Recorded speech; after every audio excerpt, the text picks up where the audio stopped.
Butterflies ఎక్కువుంటాయి. తిరుపతి పంట పొలం అనుకుంటే, ఆ పైన తిరిగే బటర్‌ఫ్లై కన్యాకుమారి అని అలా. ఓహ్! చాలా పెద్ద అర్థం పెట్టుకున్నారన్నమాట. ఆ!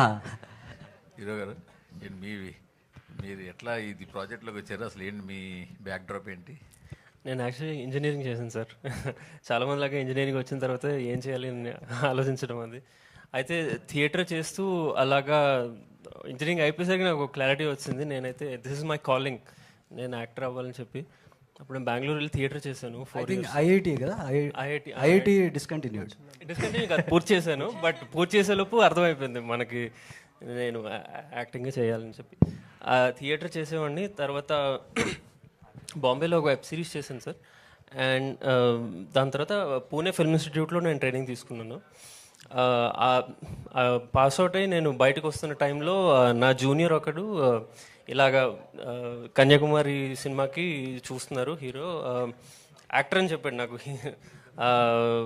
ఇలాగ తెలుగు వచ్చిన వాడిని అంటే పంపించమని చెప్పాను. అలాగా అప్పుడు ఏడీ నాకు కాంటాక్ట్ చేస్తే నేను ఆడిషన్ పంపించి అప్పుడు సార్ నన్ను ఆఫీస్కి రమ్మన్నారు. అప్పుడు అలా ఆడిషన్ చేసి సెలెక్ట్ చేశాను.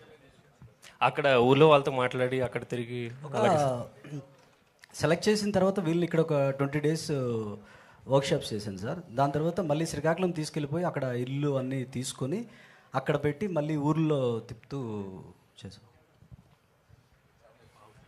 డైరెక్టర్ పర్లేదు సార్. అవును సార్. ఫస్ట్ సినిమాకి వేరే పేరుతో క్రెడిట్ పడింది మీకు, దామోదర్ అని. అవును. ఇప్పుడు ఈ సినిమాకి సృజన్ అని పడింది. ఏంటి దానికి మార్చుకోవడానికి కారణం ఏంటి? ఈ సృజన్ యాక్చువల్ నా ఒరిజినల్ నేమ్ సార్. దామోదర్ అనేది నేను పెట్టుకున్నాను, బట్ నన్ను ఎవరు దామోదర్ అని పిలవట్లేదు, సృజన్ అనే పిలుస్తున్నారు. అసలు చిన్న వెరీ ఫ్యూ పీపుల్ అనమాట. తర్వాత అందరూ తిట్టారు కూడా, సృజన్ అనే మంచి పేరు ఉంటుండగా నువ్వు మళ్ళీ పేరు ఎందుకు మార్చినావు అని. ఇంకా కన్ఫ్యూజన్ అవుతుంది. అసలు నాకు కృష్ణుడు అంటే ఇష్టం, అలా పెట్టుకుందాం అనుకున్నా. సో మళ్ళీ నార్మల్ నాకు తెలిసి మార్చుకోవడానికి ఇంకో మెయిన్ రీజన్ ఉంది. ఇక్కడ నుంచి నేను తీసే కొన్ని ఫిల్మ్స్కి మళ్ళీ నేను కొన్ని కృష్ణుడి పేరు తీద్దాం అనుకున్నాను. మళ్ళీ కృష్ణుడి పేరు పెట్టుకొని కృష్ణుడి పేరు తీసుకోవడం ఎందుకని సృజన్ యాజ్ ఎ నేమ్తో రాద్దాం. పోలేండి, పేరు ఒరిజినల్ పేరు ఇంకా కలిసి వస్తుంది అనుకోరు. అంతే సార్, అంతే. All the best. Thank you. Director గారు, అంటే ఈ సినిమా జర్నీ అనేది చాలా డిఫికల్టీస్తో ఉందని మీ 2 ప్రెస్ మీట్లలోనూ తెలిసింది.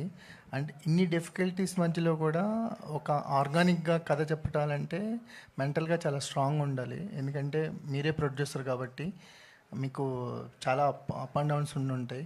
ఈ త్రూఅవుట్ జర్నీలో మిమ్మల్ని రీఛార్జ్ చేసిన పాయింట్ ఏంటండి? అంటే ఎప్పుడు ఏదో ఒక రీఛార్జ్ పాయింట్ ఉండాలి కదా, మళ్ళీ వర్క్ వెళ్ళాలి అంటే డౌన్స్ వస్తూ ఉంటాయి.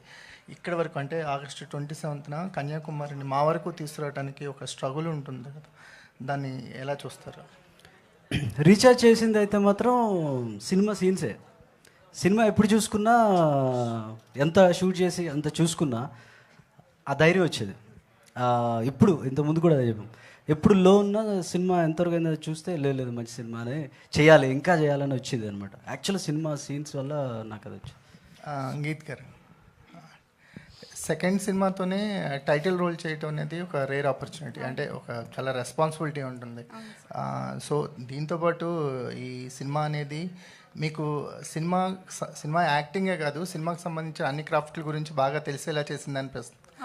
సో ఏంటి, ఎలాంటి వైబ్లో ఉన్నారు? 27న మీరు ప్రాణం పోసిన కన్యాకుమారి క్యారెక్టర్ మా ముందుకు రాబోతుంది కదా.